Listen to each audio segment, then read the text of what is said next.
the week. You see a few meetings here and there. Where are you going to be next weekend? New York. In England? New York, New New York Jersey. this No. weekend. This weekend. New York and Brunswick. Manhattan. I'm not sure.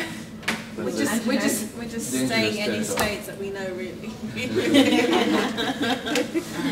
Oh, exactly. How about you come back on Friday? Stay with us till Sunday. We already made commitments in Queens, and East Brunswick, and Manhattan, East Rutherford. Cancel. phone call كده cancel. Pleased to have you. So tell me first about the main goals of your journey. Basically, we were hoping, we called it like Coptic Learn and Share, so that we wanted to visit the churches, and every church God's given a different gift to, and like they have a different ways of doing ministry and are effective in different ways. So we wanted to kind of learn and take in the best from each church and see how we can apply it to our own churches, and as we'll share it with the other churches. And if we have anything to share with them, we can share as well what we've learned along the way and what we've learned from our own churches. And also just so we can encourage each other and pray with each other and share with each other. Yeah, that's pretty much it. Thank God. That's wonderful. Thank God. So what have you learned so far from all the churches? I want to learn first before I start speaking. I've learned a lot. Yeah, we've learned a lot actually. Is the service in North America much different than Europe? In London. Yeah, I mean in London we're stretched because we only have 2 priests. So and our space is much more expensive, and I mean our church is like the building itself is maybe twice as big as this hall, and then we have a hall about half this size just for food and stuff, and some small rooms. That's it. Yeah. Whereas all the other churches we've seen have got bigger land and more space to do things. Floors. Yeah. But God is providing. And, Yeah. like God is really faithful in the church. He's providing a new church for us these days. So, and we've learned about summer camps that people have here. We don't really, it's not really a thing that's done in England very much, but I think it'd be great for us to do. And DC has this 8-week summer camp, which sounds fantastic. And most of the churches have had summer camps. We went to Mississauga today, and they've got a huge, I mean, I'm sure you know, huge reception area with loads of leaflets about like sacraments and basics of Christianity, which we're hoping to take back to our churches. Yeah. Anyone else wants to share something that picked up along the way? It's been very encouraging. Yeah, I think the warmth as well of people that we've we've been very welcomed, and like the strangers. And What did you expect? because the thing is, like, people might be a bit dubious. Who are you? You know, not coming with a priest. What are you doing? Da da da da da. You know. Literally, we've just been like staying with like strangers. Yeah. You know, either Andrew and Sherry knew them, or Maybe they didn't even know sometimes them. haven't. And like in was it Montreal, we had to get split. So it was just Brenda and I turning up at these people's houses at 11 o'clock at night and stuff. And, yeah, Really kind, but God really turned it around, like, and really showed us they just opened out their hearts and their houses to us. And that was lovely to see. Something we really learned. We saw in Connecticut, like servants that drive every Saturday, like a couple hours just to go pick up the kids and bring them, because they have a different challenge. In Connecticut, there's one church for the whole state. Yeah. And so they drive like 45 minutes, hour to get all the kids and bring them in. And so 3 different servants every Saturday do all this driving just to bring the kids in, to see the dedication in the service. And So you've been to Connecticut already? yes. Yeah. And you're going back? We're going to stop by Connecticut for like an hour. We've had that issue. Can you come back on the way Well, I back? didn't miss that bit. People in Ottawa wanted us to go back. I was like, You think how? I'm not paying attention, huh? Okay. I get your hint. So we're not good enough for you, right? To come back to us. Maybe. God plans. Got plans. Look at that rain. It's like a Yeah, it's pouring. waterfall. It's pouring today. It's Niagara Falls. Whoa. Yeah. That's a preview of our fall. Oh my. So we're really eager when we heard about your church to learn what you do, because this is something that's really, like, most of us are very passionate about, like a church for like non-Egyptians, people who are not born into the faith. Yeah. That's what we're really passionate about. And in London, God has recently, over the past year, been opening doors left, right, and centre for us to bring in like English people, and they're very eager to hear about Jesus and like eager to come into the church. So we just want to know how things have worked with you, how you've managed to welcome them and make them feel like make them know God, like help them to know God and discover Him for themselves. Well, God is the one who reveals Himself to people. It's not our own work. We are merely just agents of His work. As St. Paul said, he's speaking about the ministry between him and Apollos. He said, someone plants, someone waters, but it's God who gives the increase. So this is exactly how we felt in this new ministry. It's been in my mind and heart, just like all of you. It's, mission is in so many people's hearts now, especially second generation Coptics now. Yeah. When I was 14, 15, when we just recently moved from Egypt to North America, we used to have this Bacchanis Moros, and then Akabulu started, and all these missionaries have been going to Africa and been speaking in all these fancy languages and stuff like that. And they've been encouraging us for mission and evangelism. And as you go up older, you see people around you, and you see how God is laughing from their life, really. A lot of people are so hungry and thirsty for God, but they can't find a place where they can do it. And it gives some kind of reason to go on, to live, to have this passion, to deliver a beautiful diamond or a jewel that you have, you want to give it to others, you want to present it to others. So I was ordained 9 years ago, almost a little bit less than 9 years ago at St. Mark's, and this is one of the first things that I was very passionate about, is to organize trips to Africa. So I went to Kenya, I went to South Africa, I went to Egypt and Mexico and other places for service and evangelism. And about maybe almost 2 years ago, many of the churches were speaking about evangelism. And I noticed that many people who come to the church were not so much welcome. First generation, they had a mission coming to establish churches, and they were fine, but church for them was more about a place where they can celebrate language and culture. And so anyone who came from outside was always looked upon suspiciously. The same feeling here, you think about yourself.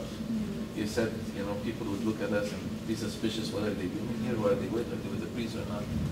So over the years, there were many people who were very kind. Like we, as a community, as a culture, we are very compassionate and kind. But to people we know, to people we are really close with, like family members, all these hugs and kisses, and people are very warm together. But with strangers, we can never break that barrier. We can never, see someone who's in the church for the first time and go up to them and say hello and welcome. Take their information, introduce them to people and stuff like that. This was completely done. So over the years, people kind of came in and left the church. They wandered in the church. As I like to term it, they never had full status in the church. Foreigners never had full status in our churches. They were always looked upon as foreigners, not citizens, not inhabitants, not people who can be in the church board and serve as deacons and serve as Sunday school teachers and be the main congregation. They were always, if they would reach any responsibility in the church, there's always this cloud around them. And over the years, they heard so many mean comments to foreigners. Like, you'll see someone, like our deacons here, and someone would tell them, are you here in delivery? Or, are you, what are you doing here? Why don't you go to your own church? Or, people, they're always both kinds of people. There are people who are very kind and nice, but there is always that one person who sticks out and makes life hell for these people. Even right? sometimes unintentionally, Yeah. innocent people like going, oh, Yeah. you named your kid that because you're originally Jewish or something Exactly. like that. You know, Yeah, like yeah. unintentionally, it's out of love, but it's Yeah, yeah.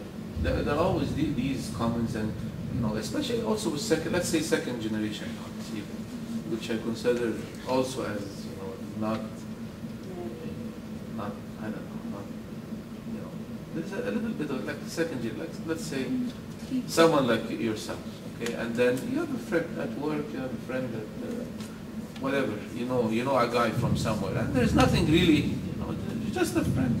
Then you bring them to church, and then the first thing gossip, is this your fiancé? Or are you going out? Is there some? And then people are put down. People are depressed because immediately people are talking and this and that, and gossip and judgment.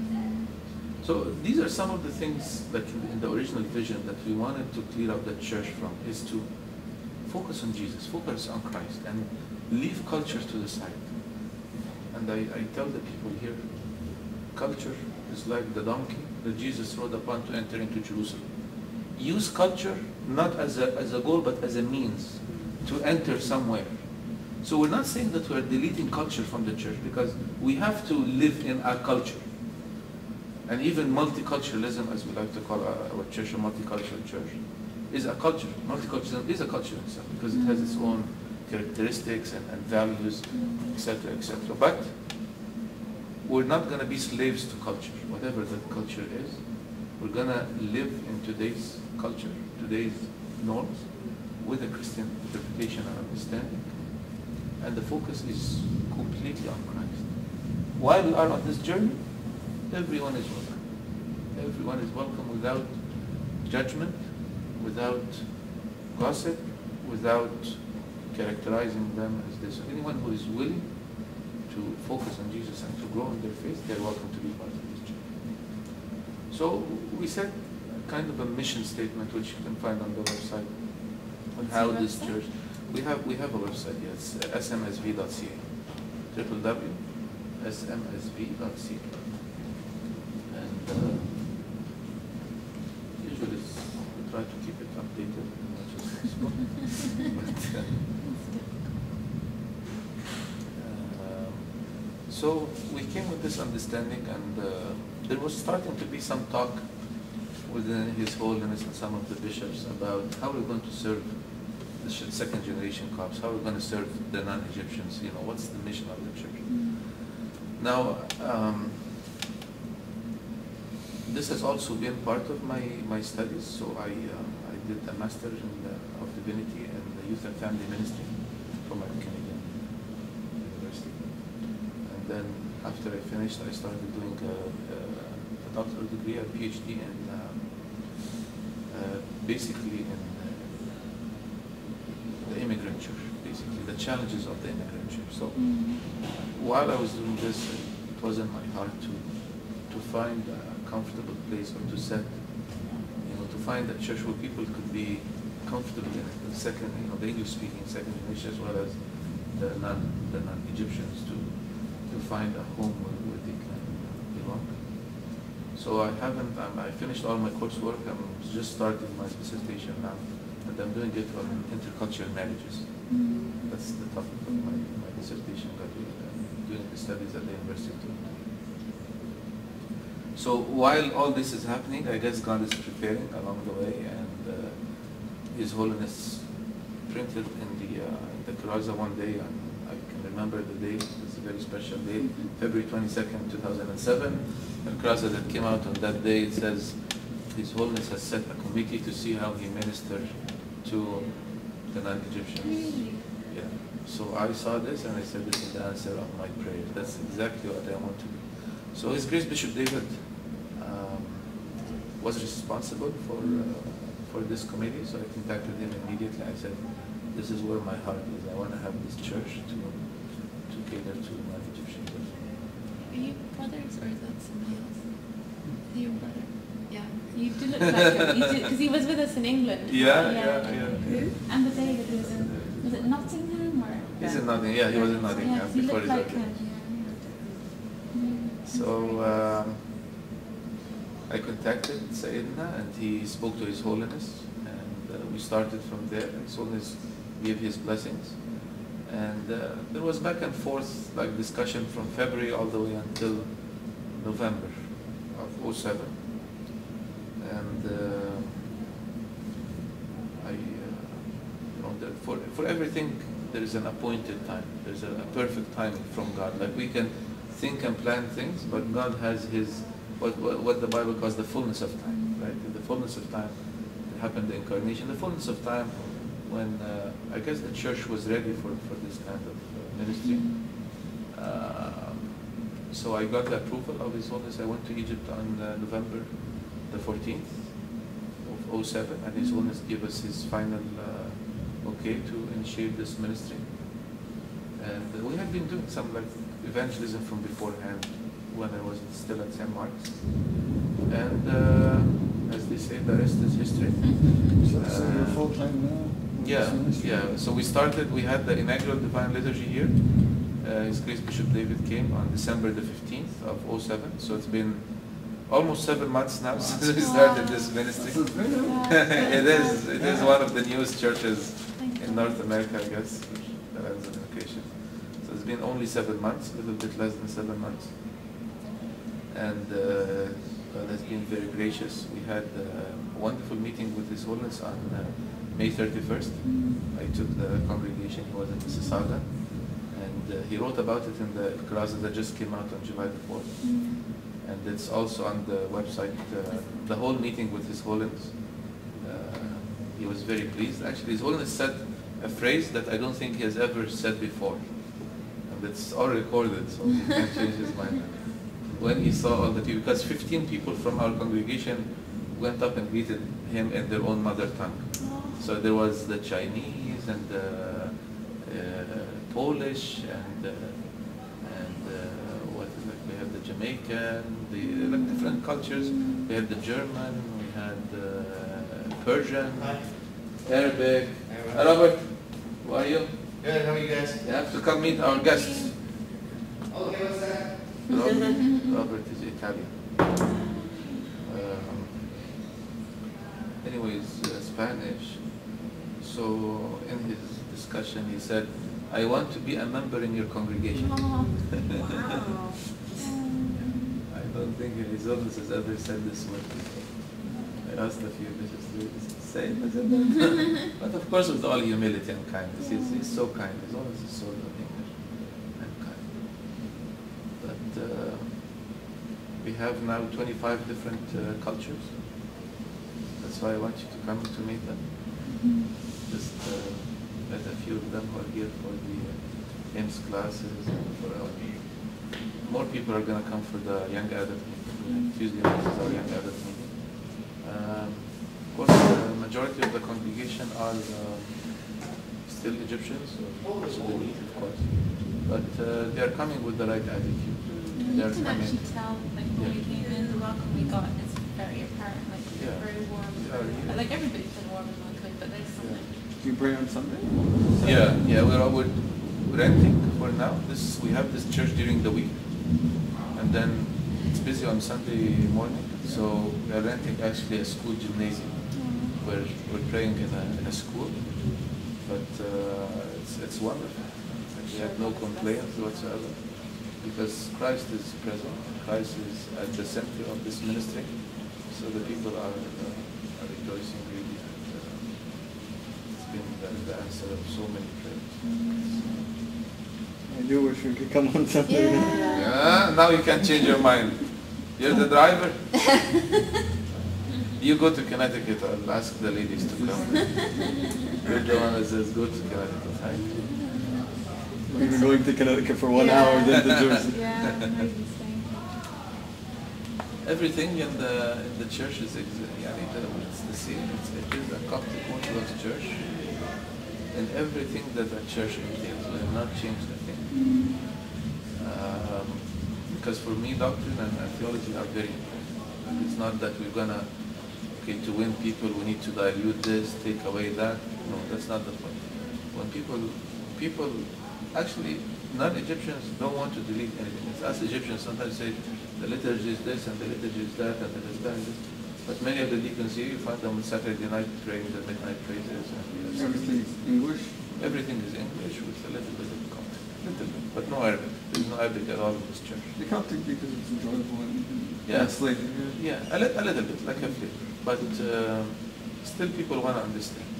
People want to understand what is being said. Sure. And even now when we say, Ameen, people come up and they say, we understand everything except that. You say at the end, what do you want to say? So recently we started to say, Hallelujah, glory be to the Father, to the Holy Spirit. You do the tune according to the... Then Orthodoxy is different, let's say, than Islam. Islam, they are hung up on the language because they say, oh, this is the language of heaven and this and that, and God wrote it. But this is not the case at all. God cares about these. In the Bible, it will say, sing unto the Lord with understanding. So language has never been a barrier in the Orthodox evangelism throughout the world. Anyway, when you look in the history of Orthodox evangelism, the Oriental Orthodox as well as the Eastern Orthodox churches in the Balkans and Russia and all of these places, always they went to the people and gave them the faith in their own language, and something that they can taste and understand. And this is what happened in Africa as well. The Coptic church, they went and they taught the people in their own mother tongue. So the mother tongue of the language, the land we live in, is in English. So there is no reason to get hung up on the language, because the faith is more important, the theology, the doctrine. And this is what we need to communicate to the people. But if we say things that they don't understand, what is the use? I mean, we're not like parents that we will repeat. When you sing with understanding, there's a deeper meaning to it. And His Holiness knows this, and he's encouraging it, because when you go in and you see all these people and cultures and language, and you start, you insist on Coptic, let's say, to whose benefit? There is no benefit. So we still do a little bit of Coptic with some translation, but I would say 99% has to be. And of course, no Arabic, though. There's no Arabic. Of course, how would that work? Yeah. You probably get a lot of young Copts coming and attending it because it's probably pure English. You'll be really surprised, because that's what I thought in the beginning, that it would be young adults mainly and youth. But I was really surprised that there's been families, there's been grandparents, there's been great-grandparents. Old ladies are coming.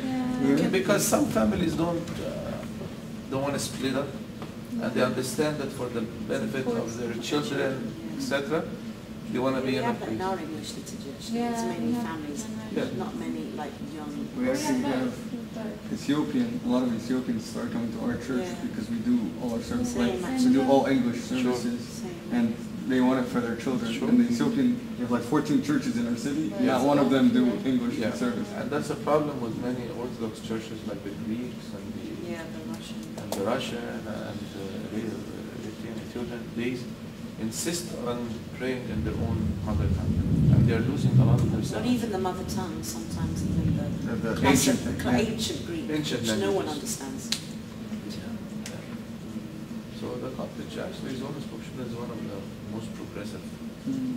popes that we meet, definitely amongst all the Well, Orthodox we really families. feel that God is using Coptic Church these days. Like in England, I've known a lot of people that non-Egyptians, non-Copts, who are eager to know about the Coptic Church. It's amazing. Oh, sure. We have guests every single week. People bring, like we're encouraging people to bring their friends, their colleagues. So every week we have, 5-6 people who are not Copts, and we try to follow up with them as much as possible. Help them to leave with a good impression, at least, about the church. So on Sunday you do liturgy, of course the sermon during the liturgy. Do you do anything else, like afterwards or anything like that? Light and salt Light. and light, or Light. what do you call it? Light and life or Sunday Light and life. school or Salt and light. By the way, أبونا بشوي and أبونا أنتوني are good friends of mine. يعني تفتكرش إن أنت حدق قوي يعني. You're bringing us the good news here. No, I know. I'm in contact with أبونا بشوي and أبونا أنتوني because we are very good friends, because we are طبعا they are way ahead of us here.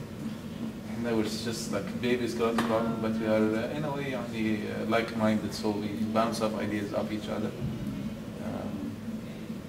and also in Washington, yeah, you are very passionate about mission and evangelism and things like that.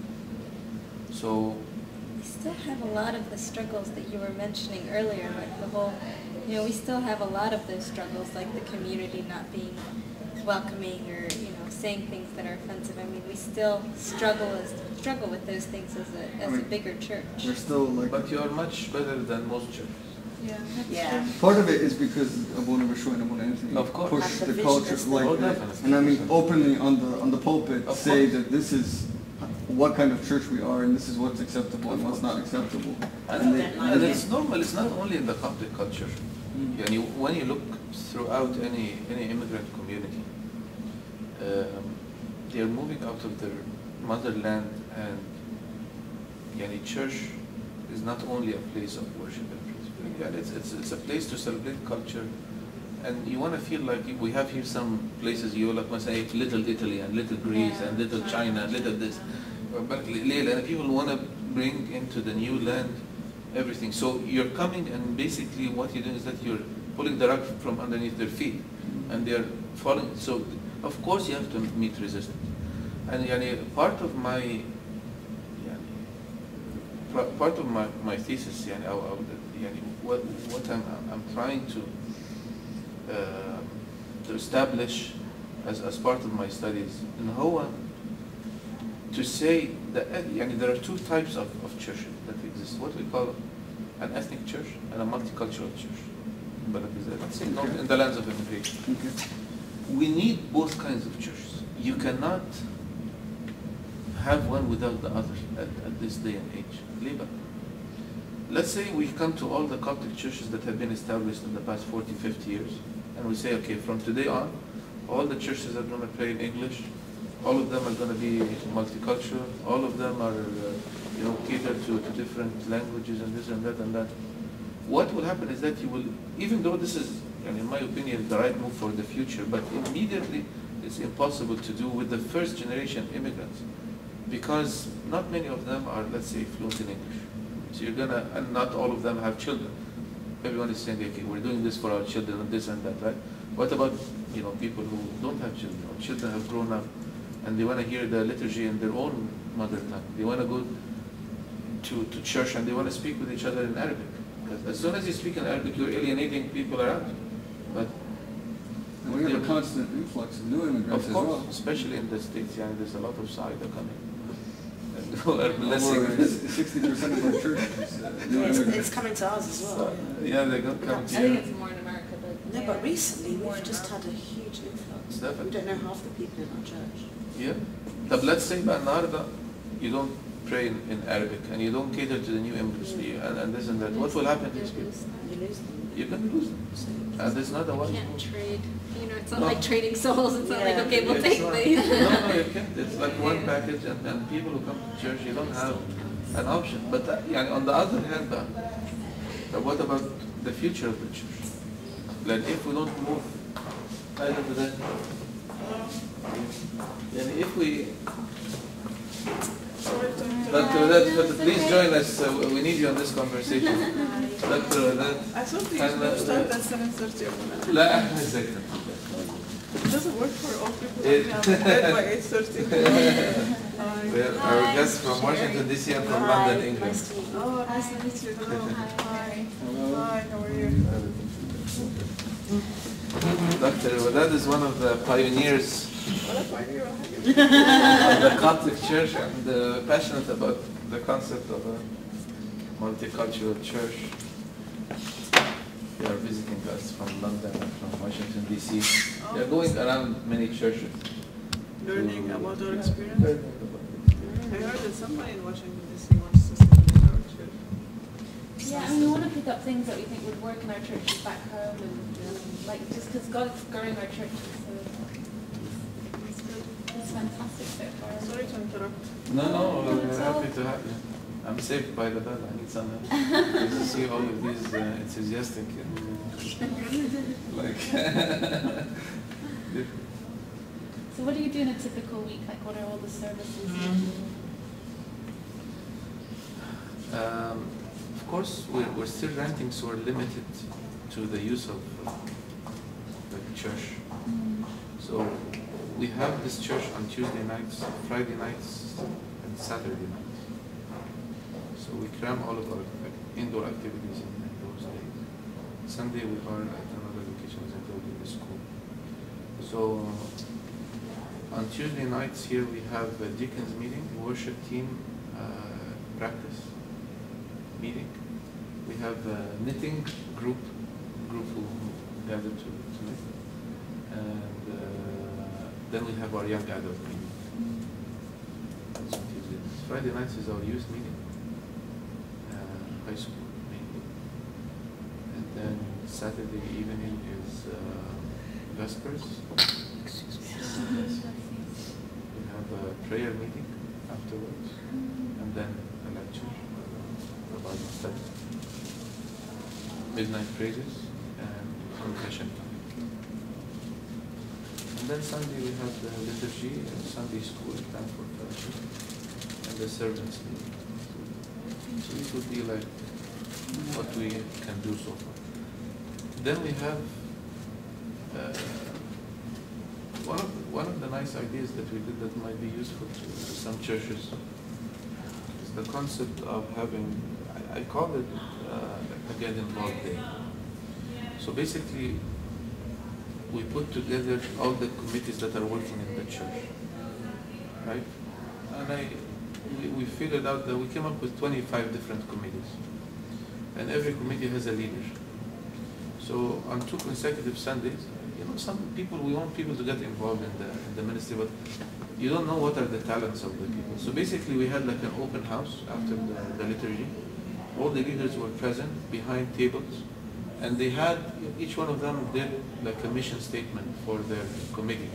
What is the purpose of their committee? So let's say the bookstore, Dalia, you know Dalia, right? So Dalia is responsible for the bookstore, but she doesn't just want to call it a bookstore, right? That's too labeled up. So it's like an educational center. That's just educational center. We think big, but we're like, remind me of my puppy. We have a puppy like this is this big, and he thinks he's like a Rottweiler, yeah. So when he's just like a big, well, yeah, he thinks he's big. So I know we're small like this, but we think big. You were just talking about that today, how we limit God. Yeah. Good. So anyway, she was there, and you know, people who wants to. So it's not just selling books; it's like reading and maybe summarizing books for some people, or recommending reading material for people. So each one had like a mission statement out of these 25 committees. We have a translation committee, sports committee, evangelism committee, community service committee, etc. And then everyone was present at the church. And then the congregation went, and they walked around to see what fits them the most, and they signed up, and then each committee would have like 10, 15 people or something like that. So it's their choice. It's their They're not choice. called to Yeah, it. and they can use their gifts, their God-given gifts. The only services in Sunday school. Yeah, we think sometimes that, you know, a servant is a Sunday school servant, but there's, you know, so many diverse gifts that people. That's a really lovely What idea. are the services? And then newsletter and Yeah. use book and visiting hospital, like a social thing. Yeah. And social has a little different things like social communication versus social events. So that everybody can should find something. So is everyone they've got a service, or is it? We're hoping so. We're hoping that. We should repeat it again because so that they it's will. like reminding again because there's always new people. Yeah. And so So Yeah, how the many are people in your that do that. congregation? Sorry. We have a little welcome card that people, you know, fill out when they come in. We have, we call them the Ministry of Hospitality. Yeah. We don't call them like ushers or greeters, ministers of hospitality. So as you come into the church, they greet you and they welcome you, they find a seat for you, give you the welcome card, you can fill it out, they take it back from you if you. And everything, we don't use any books in our church. Everything is electronic. So we have a committee who are responsible for the website or the. So basically, when we give, so on this welcome card, there are two choices. You're either a member or a guest, because we want to know that these people from all around the city, they come to visit, So we don't want to include them in our members list, but they want to be on our mailing list. They want to know special events. So we have roughly around 200 families that have identified themselves as Excellent. members in the church. Really good. And then we have something like another 75 to 100 who said that they are just guests who want to be on our mailing list. So it's still in the beginning. That's very good. After 7 months. Yeah. 700 That's families. wonderful. That's God's hand. That is. So the youth, you said high school meets on Friday, and youth on Tuesday. So they don't have another like specific service for them on Sundays. For youth? Yeah. No, yeah, that's Like not. current theme on most schools. I That's know a why. good idea. We don't repeat. We want to be together as families too. Yeah. Because I don't want to divide the Yeah. children from their families. It's nice to worship together. Yeah. But one of the things, probably, I don't know, once we have space, I guess, or others, I think sometimes the service may be for the little children, so whether we should start thinking about like a Sunday school during the service, during the wa'azah, during the sermon. Because if you have a half an hour sermon, you have a 3 or 4 year old, it's too long for them. Sometimes our families sort of avoid coming in order to shorten. Like I had my grandchildren last week, and I just brought them at the beginning of the, even a little bit after, because their attention span is about an hour. And that would be very good. It's good. So there's a nursery during the sermon for the little ones. Yeah, but it's just like also it's kind of a double sword edge in the sense that you want them to get used to, and once they get used, then that's a good thing. And just to have them disciplined for an hour is, and then you increase. So one of the things like Sam in his church, and they actually have the kids when they come, they go to Sunday school, and then they don't come up until the beginning of the Anaforani, and they just have communion with their Sunday school teacher. So they actually sit in front with as a group. But it's something that we should consider, because for young children, We did something kind of similar, is we actually have like our fellowship hall, and we do a live feed of the liturgy into the fellowship hall, and the parents can go with their children, or if they're older, they can attend there. And then during the sermon, so they're attending the liturgy normally, but on video. And then during the sermon, they give a different sermon for the children.